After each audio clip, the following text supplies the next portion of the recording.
Hey guys, it's Janae Mooney, the Upstreet Director here at Canyons Church, coming at you from our Upstreet stage. I just wanted to connect with you parents and let you know what we're doing to help keep you and your kids connected during our time away from church here. So you should have received an email from me last week with our video message and a question that you can use to talk about what it is we're talking about every single Sunday. I'm going to be sending those to you each and every week with questions just to connect you guys with the bottom line. And then also there's some resources there for you if you need them on how to talk to your kids about what's going on in the world today. If you need anything, you can reach out to me. My email is janae@canyonschurch.net, or check us out on Upstreet LCV on Facebook, our Canyons Church website, or our Canyons Church Facebook page. We hope to see you really, really soon. We miss you and love you guys. Hi, I'm Heidi Claire, the Family Ministry Director here at Canyons, and we are so happy to have you online with us today. Thanks for joining us. A little bit about who we are. Our mission here is to lead people into a growing relationship with Jesus Christ. And one way we have that coming up, and you will be able to join in, is with a book study. We are going to join together as we read through a book as a church and also in our small groups. The book we're going to be reading is How to Lead in a World of Distractions by one of our North Point pastors, Clay Scroggins. He's an excellent communicator, and we just love his stuff that he's put out there. And so we're really excited to take this next step with you and go through this book. You can feel free to let your small group leader know or contact us if you'd like us to get a book. And also, we are excited to have our small group leaders leading some discussion with us. And also, we've created a Facebook group page on our Canyons Facebook page. So you can go there, join that, and we will have an awesome opportunity just to discuss and dialogue what we're learning in the book and what stood out to us. So feel free to pick up your book or get a hold of us, and we can get you a copy today. We also just want to say thank you. We had such an awesome opportunity to bring in some food and donate to our local St. Vincent de Paul Social Services as they get food out to those in need. And you guys are awesome. You were able to bring in 238 pounds of food for those in need right here in our own community. And we love that you are for LCV and for our community in this way. If you have any extra food that you were not able to drop off this last week, feel free to stop by on Sunday or Tuesday, and we will be here to meet you and collect that from you. So thank you so much for being so awesome and supporting those who are in need right now. We are continuing in our series Bystander with our lead pastor Andrew Powell today. Thanks so much for joining us online.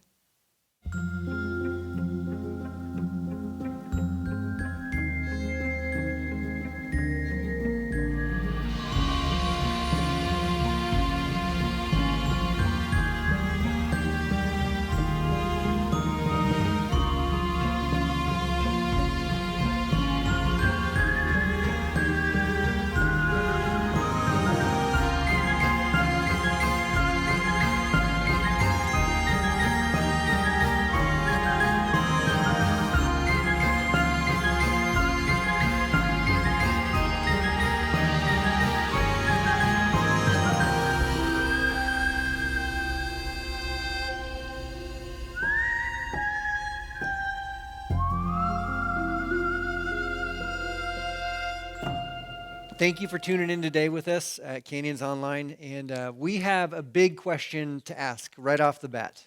This is one that if you've never asked this question, I think that you really should ask this question, because there's going to be a moment in your life, there's going to be a tension at some point, there's going to be emotions at some point that you're going to have to wrestle with this idea, this premise, this question.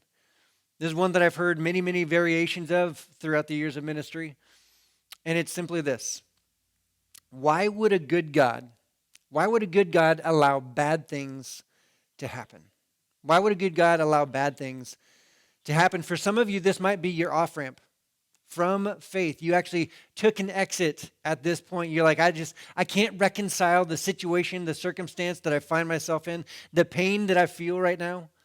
I can't handle it. I don't know where to put this scenario. If God is truly good, then how would he allow this to happen? How would he allow this to happen to me or to those that I love? But when we wrestle with this question, we often think about the bad that's out there, right? The bad that's out in the world, the negative things that happen in life, the difficult circumstances that we're faced with, the pandemics of the world, if you will. And we think about the bad that's out there, but what about what about the bad that is in here, in you and in me? Because let's be honest, we've all done something bad, right? Have you ever done anything bad? Of course. Of course, we all have done bad things in our life. It's part of living. We make poor decisions from time to time. But if we start to go down that trail and thinking, well, hold on a second, if we've done bad things, but we want God to remove the bad things from the world, then how does this all connect? How do we actually put those pieces together? And this is a tricky, tricky slope. And usually we don't make it all the way down the logical conclusion that it can take. Usually we stop at some point in time because of the emotions that are attached to it. This is called the unfalsifiable premise. But if you follow the logical conclusion, you will follow all the way to this statement. I don't believe God exists because I exist. You see, if we're a good God, and if God existed to remove the evil in the world and the potential evil in the world, and I do bad things from time to time, therefore, God would remove me. And my own existence shows that God, a good God, can't possibly exist in this moment. Have you ever wrestled with that before? I know, we're starting off with some really, really light conversations. No, this is really dark and this is really heavy, and I understand that. But I think it's a very, very good question to ask, something that should be wrestled with, because there's going to be moments, there's going to be crossroads in our life, and we're going to make a decision for our eternity based on how we answer and how we wrestle and how we navigate this tension in our world. Now, lucky for us, John, if he was sitting here, he would say, wait, hold on. This is the disciple John that followed Jesus around, that we, throughout this series, Bystander, follow him around. He would say, wait, hold on. I saw something. I experienced something. I was there when Jesus spoke and did something specifically in this tension. And I think it would be helpful for you and for me as we go through life to be able to look at this example that John has for us. So again, we're in part 6 of Bystander. This is where we're following John as John follows around Jesus.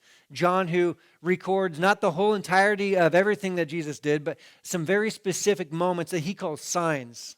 Signs that point to evidence. Evidence that would allow you to see who Jesus is. That you would allow you to actually step into and onto a faith journey where you start to believe that and trust in. That is the end result. It is not the first step. It is what happens over time. And John would even tell you that he didn't start off with a trust in right away. He followed Jesus, and over time, in fact, long ways down the road, he eventually, he believed that. Eventually, he trusted in who Jesus was. But it didn't happen right away. It was a tension that you and I also feel in our lives on a regular basis.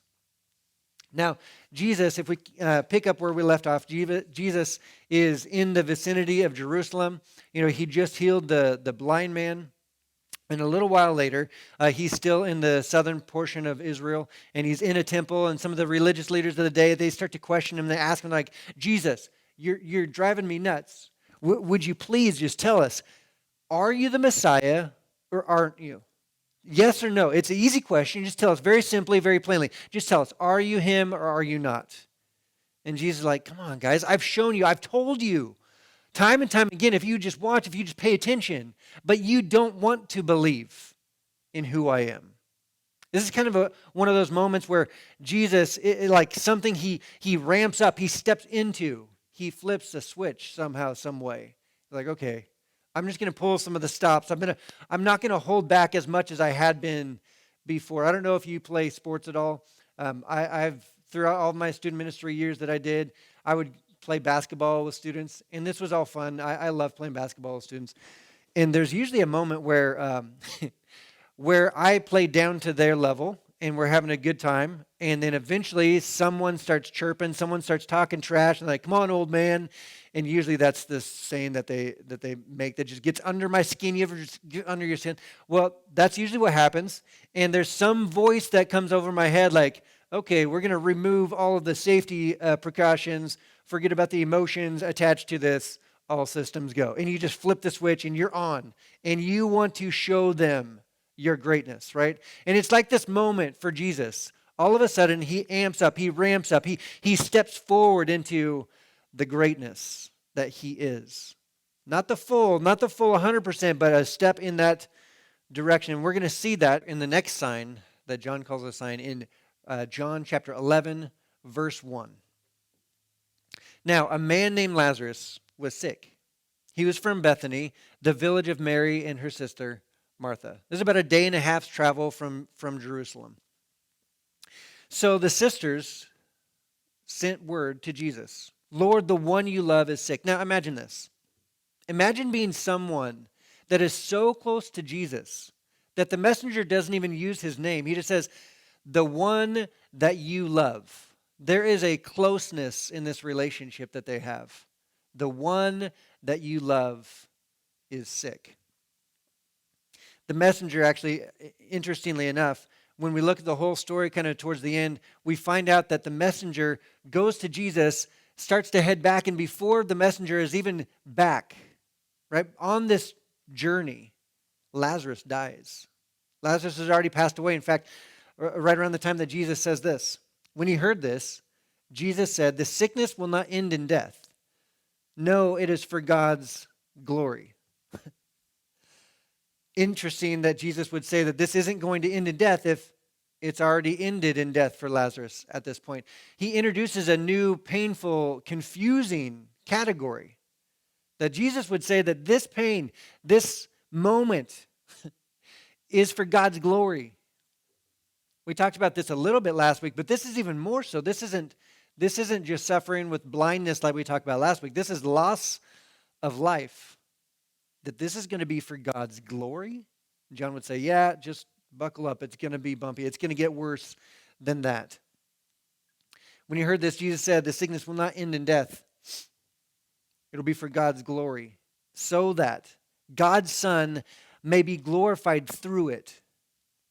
He doesn't end there. He says, hold on, God's Son, me, is going to be glorified through this moment. Jesus, if you were concocting this story, if you were fictionalizing this moment, you wouldn't have put those words in Jesus, in the hero's mouth. Listen to what he's saying.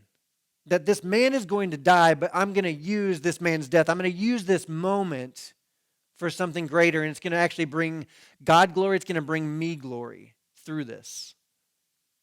The pain, the anger, the frustration that Mary and Martha are going through in this moment.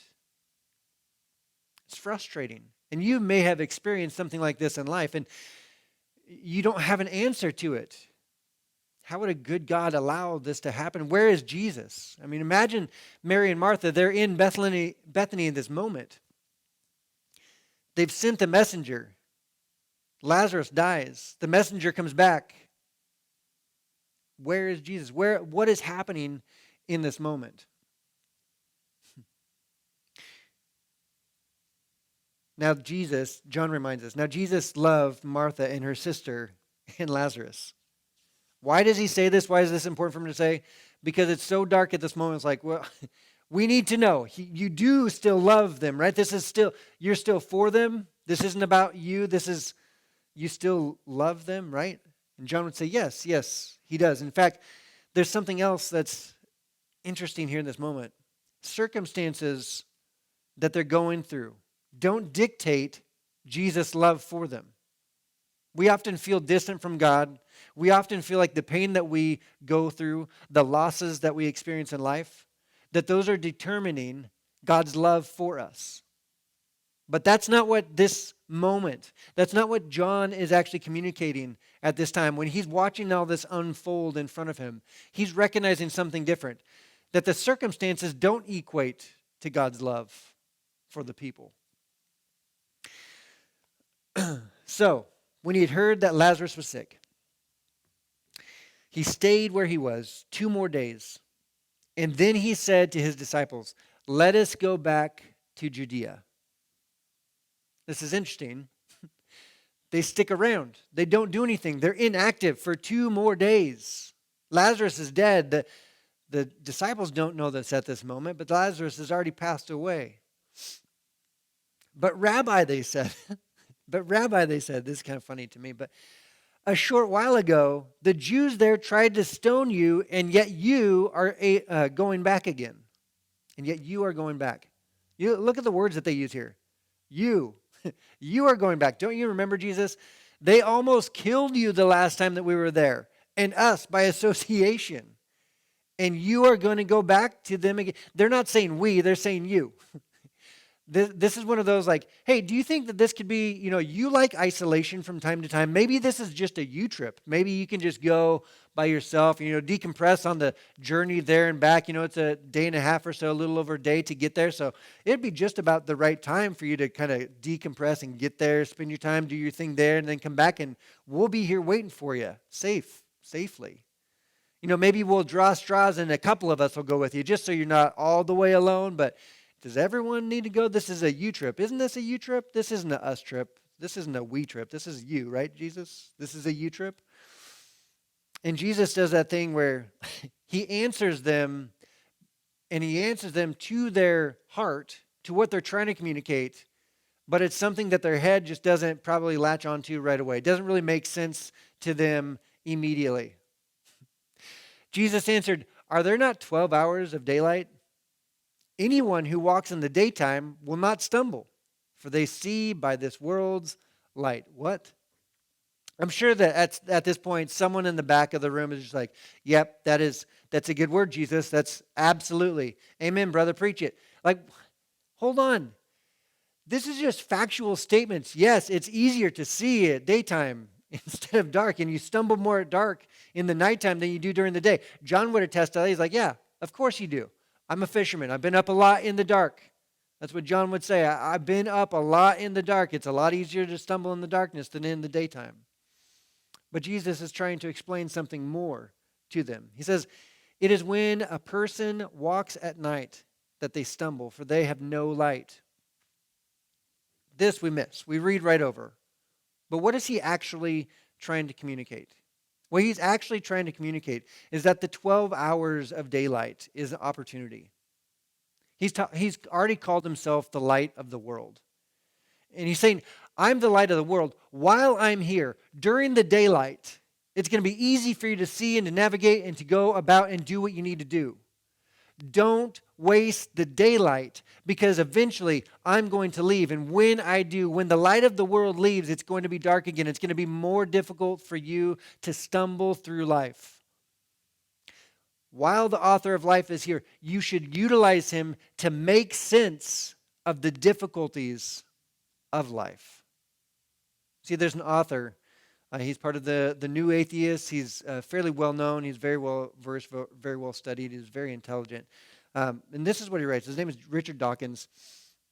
And he writes in the River Out of Eden.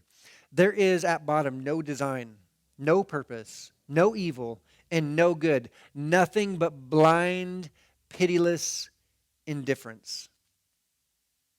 You see, without the author of life, without the light of the world, when you're stumbling around in darkness, it feels like despair. If you don't have the light of the world shining his light upon you, opening the doors for you, leading you in the direction, you just feel like you're stumbling around in the darkness in despair, like he describes here. Now, moving along into verse 11. After he had said this, he went on to tell them, our friend Lazarus has fallen asleep, but I am going to wake him up. And again, the disciples, they're still not on the same page with him. They're like, well, actually, Jesus, if he's asleep, he's going to get better. We don't even need to go. We're good. He's going to get better if he's asleep. Lord, if he sleeps, he will get better. And she's like, oh, thanks for that. Thanks for informing me what that means. Yeah, good one, guys. And then he just opens all the way up, and he's very, very clear. He just unveils the whole truth to them. And this is what he says. Jesus had been speaking of Lazarus' death, but his disciples thought he meant natural sleep. So he told them plainly, Lazarus is dead. Lazarus is dead. Can you imagine the eyes, the glaze kind of unveils off the disciples' eyes. They're like, what are you talking about? You said this wasn't going to end in death. You said that he was just asleep. Interestingly enough, the first century Christians, they actually utilized this terminology. As far as when someone died, they would say that they went to sleep. The reason being, when someone conquers death and resurrects from it, it changes everything, how you view it, how you experience the world around you in those moments. Now, if he sleeps, he will get better.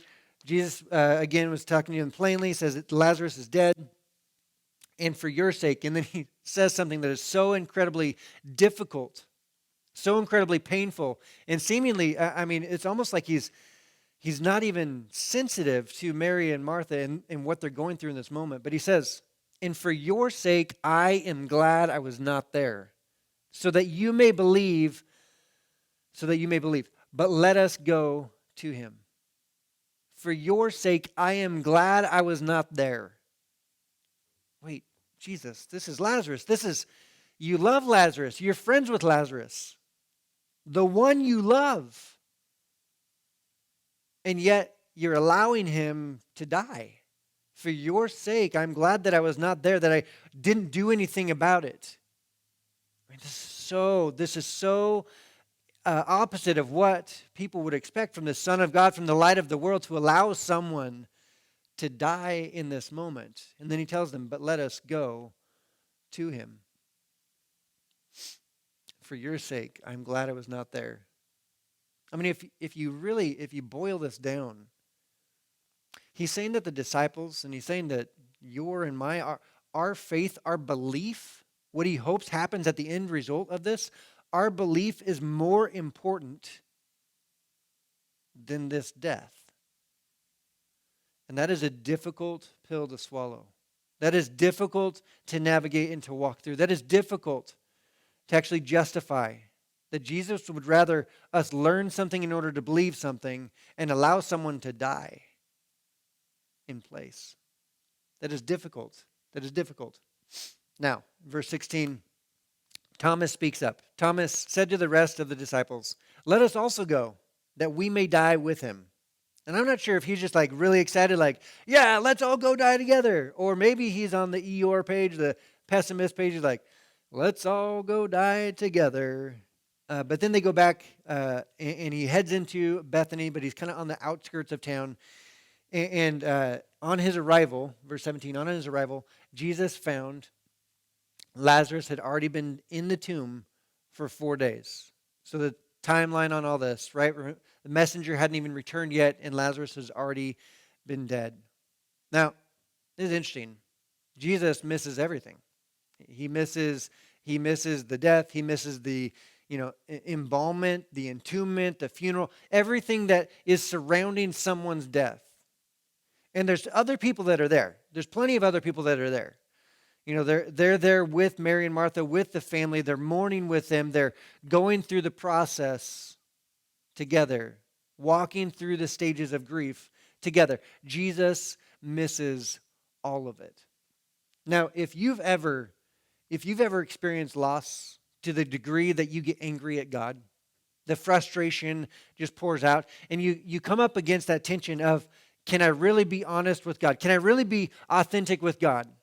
And maybe in that moment, you've actually stepped back from faith. You're like, I can't tell God how angry I am at him at this moment in my life right now. And because I can't express that, then I must move back away from him. This, what John records and what we see, actually gives us freedom. It actually gives us license to be able to step into those moments and tell God and tell and express exactly what we're feeling, exactly our authentic, true words and feelings and emotions in that moment. In verse 20, when Martha heard that Jesus was coming, she went out to meet him. Lord, Martha said to Jesus, if you had been here, my brother would not have died. If you had been here, if you would just simply have been here, my brother would not have died. This is not a question about capability. This is purely and squarely why. Why would you allow this to happen? Because even if you weren't the one doing it, you allowed it to happen. And if you allowed it to happen, that means that you must have signed off on it. You allowed this to happen. Why would you do this? The answer, because it wasn't about meeting Mary and Martha's moment of pain.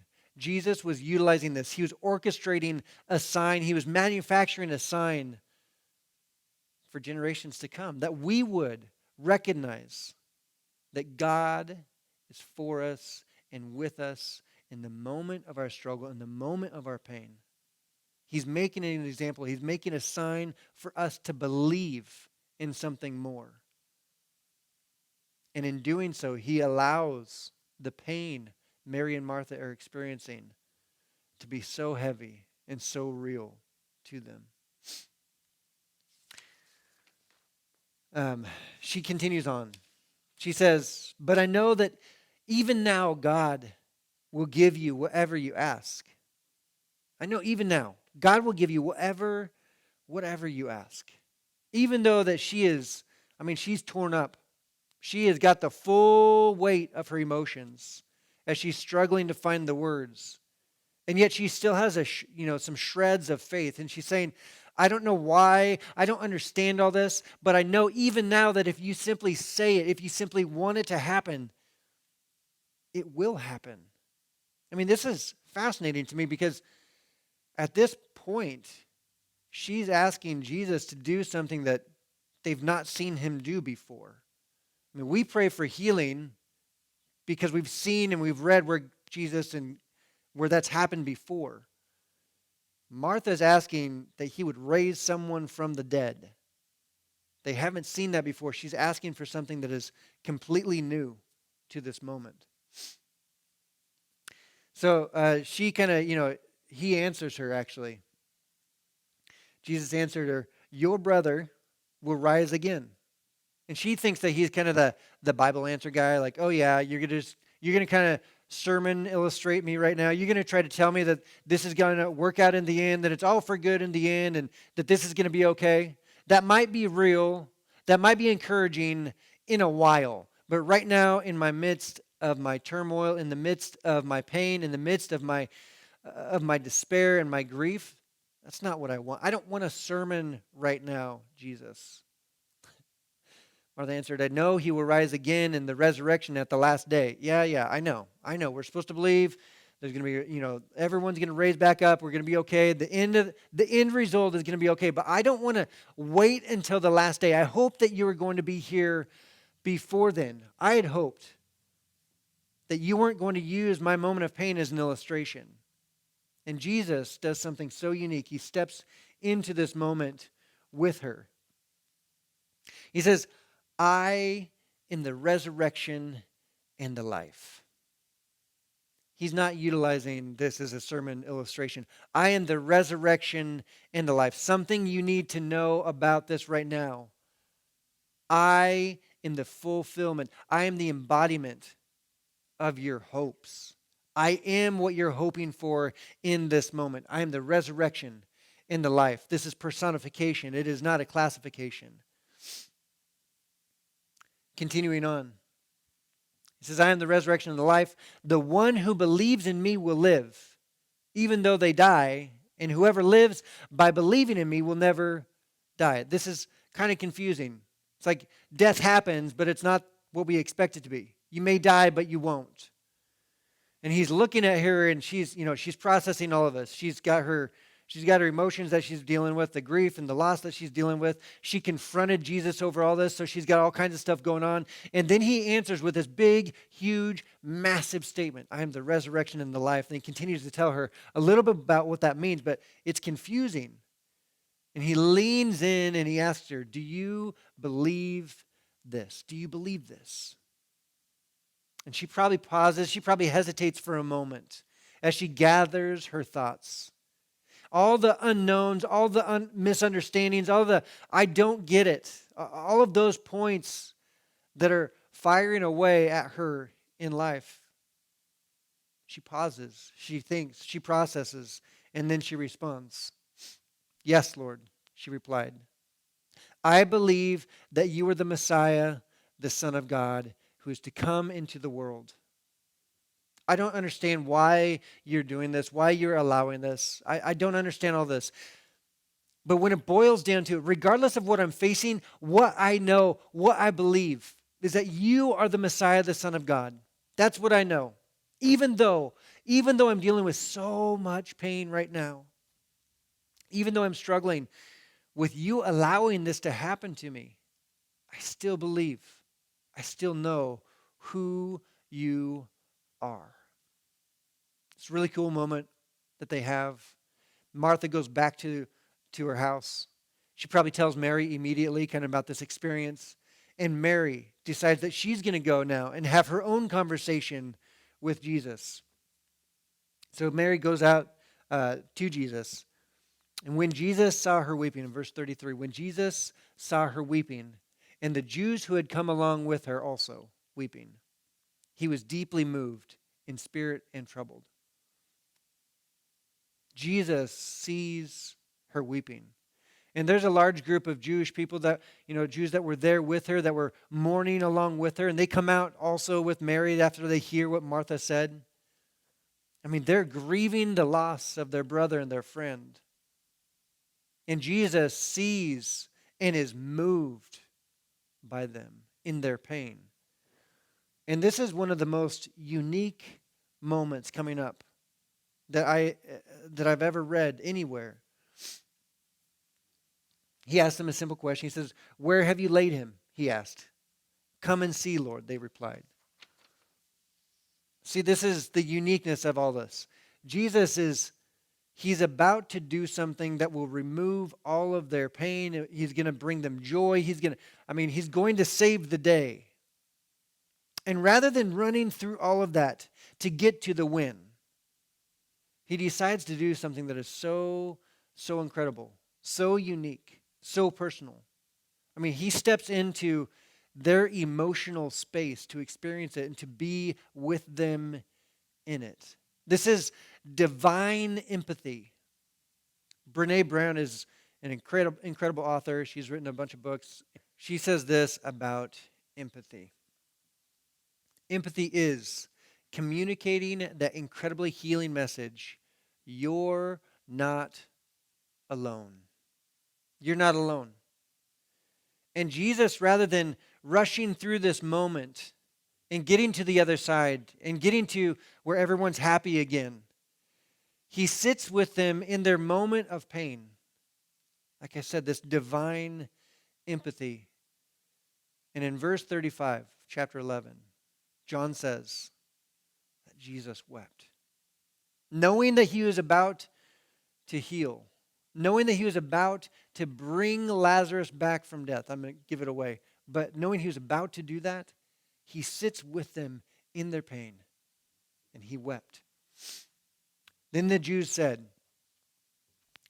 "See how he loved him?" But some of them said, "Could not he who opened the eyes of the blind man have kept this man from dying?" So they're torn over this. They're like, why did he allow this to happen? I mean, he loved him, obviously, but if he loved him, why did he let this happen? Why did he let it happen? And they land at a place that I think a lot of us try to do. They try to make a theological statement, a theological implication based on our circumstances. When they look at this, they said, he could have. If he could have, he would have. But he didn't, so he can't. If he could have, he would have. But he didn't, so he can't. But that's simply inaccurate. Because he could have, but he didn't. Why? For you and for me, to show us the next sign of who he is, how great he is, that he is God's Son, that we can trust him, that we can place our trust in him, regardless of what we face.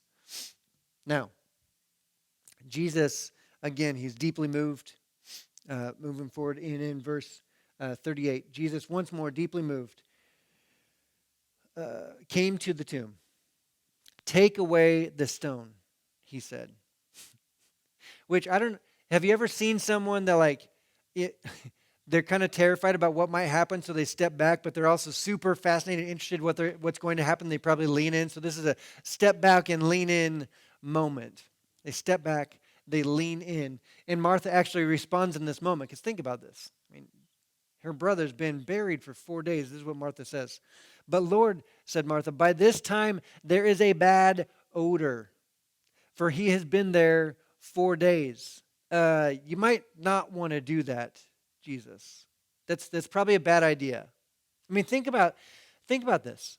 Jesus missed all of the events leading up to this moment. He missed the death, he missed the embalmment, he missed the funeral, the burial, the whole thing. He missed it all. It's like someone would show up days after we bury someone that we love. And they would say, "Hey, can you lift up the casket? I'd like to unearth the casket just so I could see." Like, whoa. This is a bad idea. This is almost stepping into desecrating a moment, right? But they continue on. Jesus, he looks at Martha. Did I not tell you that if you believe, you will see the glory of God? Did I not tell you this? If you believe, you will see the glory of God, the light of the world acting in this moment. So they took away the stone. And Jesus looks up and he says in this moment, he prays, and it's kind of one of those, it's kind of an odd prayer, to be honest with you. He prays, he's talking to God, which is what prayer is. It's very simple, us talking to God. But it's more so that he's talking to God as an illustration. He's communicating to everybody else that's listening also. So he's talking to God, but more so he's talking to the people that are listening. Father, I thank you that you have heard me. I knew that you always hear me, but I said this for the benefit of the people standing here, that they may believe that you sent me. So he prays, but his prayer is just confirming to everyone, hey, look at what I'm about to do and know that this is from God, my Father. I am his son, and watch what happens. When he had said this, Jesus calls out in a loud voice, Lazarus, come out. And again, people probably take another step back, and they're still leaning, and they want to see it, but they don't want to be too close to what's about to happen next. John would probably pause at this point if he was sitting there telling you the story. He'd say, look, I know that this is incredibly hard to believe. I know that this sounds impossible. But I was there and I saw it with my own eyes. I lived it. I experienced it. This is the truth of what happens.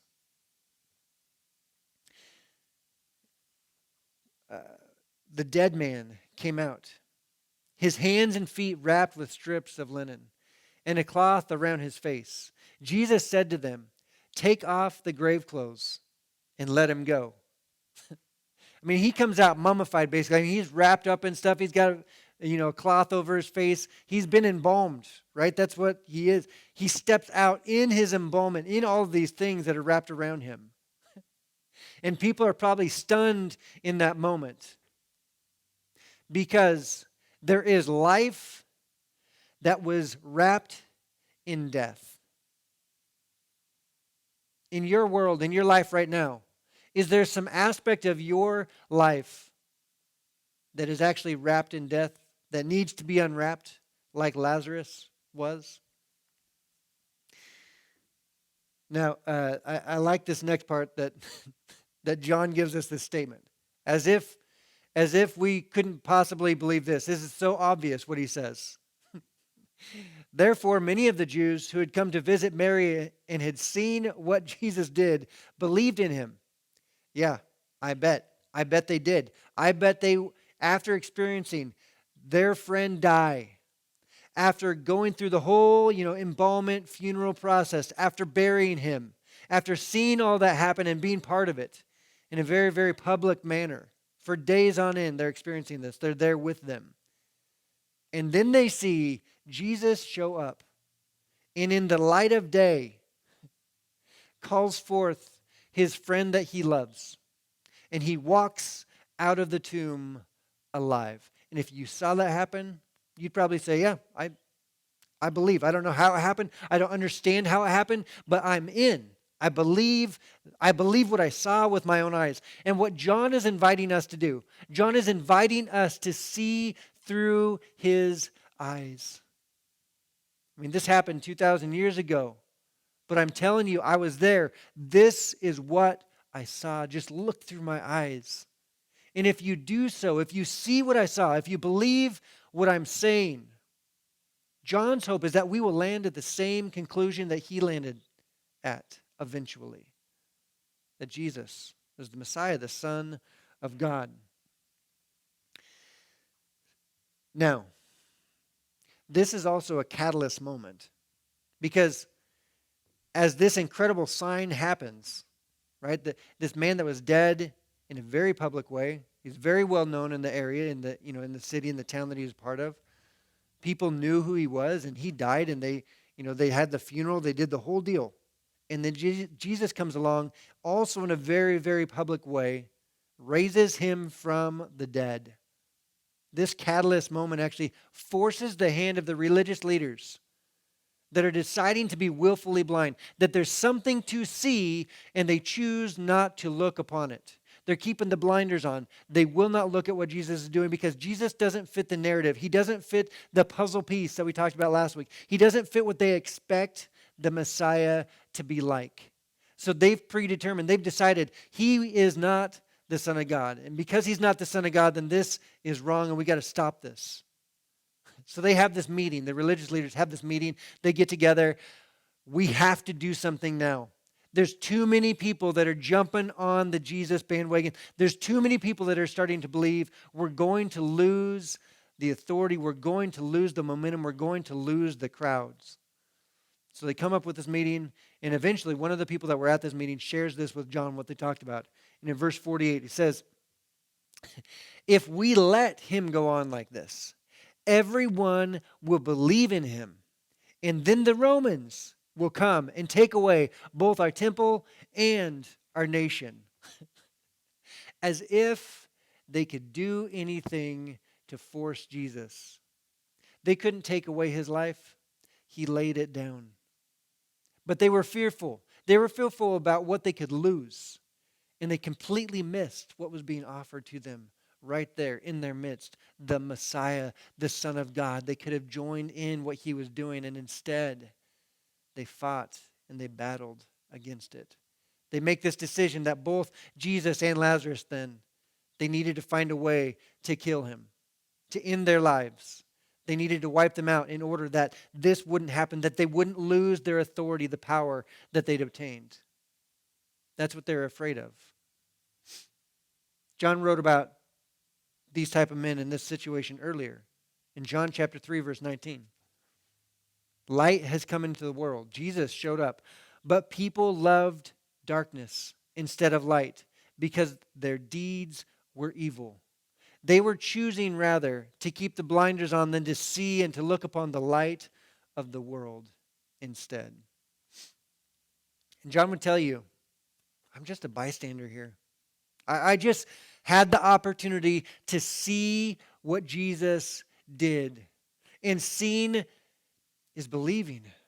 Seeing it happen and seeing how it happened and seeing from the big, broad picture led to the evidence that pointed that this wasn't just evidence. This wasn't just, happy-go-lucky, I'm just going to heal this person, I'm going to do this on their behalf. This was intentional, on purpose and for purpose. These were signs pointing in a direction that Jesus' identity was the Son of God, the Messiah that they were waiting upon.